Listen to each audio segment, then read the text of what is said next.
మా వంటలు మీరేం తింటారులే అని ఒక సినిమాలో చెప్పినట్టు, సో, చూసే ప్రతి వీడియోను అందరూ ఫాలో చేసి కుక్ చేయరు. సో, అట్లాగే నేను కూడా చాలా వీడియోస్ ఫుడ్‌వి చూస్తూ ఉంటాను. కానీ ప్రతి రెసిపీ ట్రై చేయను.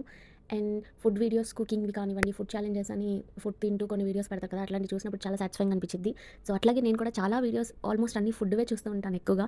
సో, నాలాంటి వాళ్ళ కోసం మా ఇంట్లో ఏదైతే ప్రిపేర్ చేస్తానో అటువంటి వీడియో ఒక్కటైనా సరే డైలీ పోస్ట్ చేయడానికి ట్రై చేస్తాను.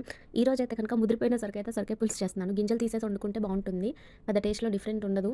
అండ్ చాలా చాలా టేస్టీగా కూడా ఉంటుంది సొరకాయ పులుసు. సమ్మర్‌లో వేపుళ్ళు కాకుండా పులుసు కూరలు తినడమే హెల్త్‌కి చాలా మంచిది. సో, ఈరోజైతే అది చేస్తున్నాము.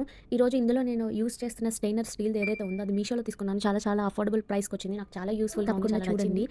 ఇంతకుముందు చిన్న చిన్నవి స్టెయినర్స్ 2, 3 యూజ్ చేశాను కానీ ఇది నాకు చాలా బెస్ట్ అనిపించింది. మనం ఫుడ్ తినే ప్లేట్ ఎంత పెద్దగా ఉంటుందో అంత పెద్ద జల్లెడ నాకు చాలా నచ్చింది. దీని ఫుల్ వీడియో ఎంత పడింది, బుక్ చేయాలంటే కోడ్ ఏంటి ఇవన్నీ కూడా మా యూట్యూబ్ ఛానెల్‌లో అప్లోడ్ చేస్తాను. తప్పకుండా ఒకసారి చూడండి. మీరు కూడా ఇట్లాంటిది ఒకటి తీసుకొని ఉంచుకోండి. చాలా చాలా యూజ్‌ఫుల్‌గా ఉంటుంది. అండ్ ఈరోజైతే అండ్ మొత్తానికి సొరకాయ పులుసు అయితే రెడీ అయిపోయింది. చాలా బాగా వచ్చింది టేస్ట్. అండ్ వేడి వేడి అన్నంలో సొరకాయ పులుసు ఏసుకొని కొంతమంది దీంట్లో ముద్దపప్పు కూడా చేసుకుంటారు. కాంబినేషన్ బావుందంటారు. సో, నేనైతే ఎప్పుడు ట్రై చేయలేదు. మీకు అలా ఇష్టమైతే కనుక అలా మీరు ఒకసారి ట్రై చేసి చూడండి ఆ కాంబినేషన్. నాకు ముద్దపప్పు, టమాటో చారు కాంబినేషన్ అంటే చాలా ఇష్టం. అండ్ టమాటో చారు, పొటాటో ఫ్రై అందరూ తినేది అది కూడా ఇష్టము.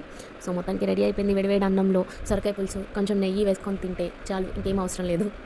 Bye bye. చాలా బావుంది మా కర్రీ. మీరు కూడా తినేసేయండి టైం అయిపోయింది.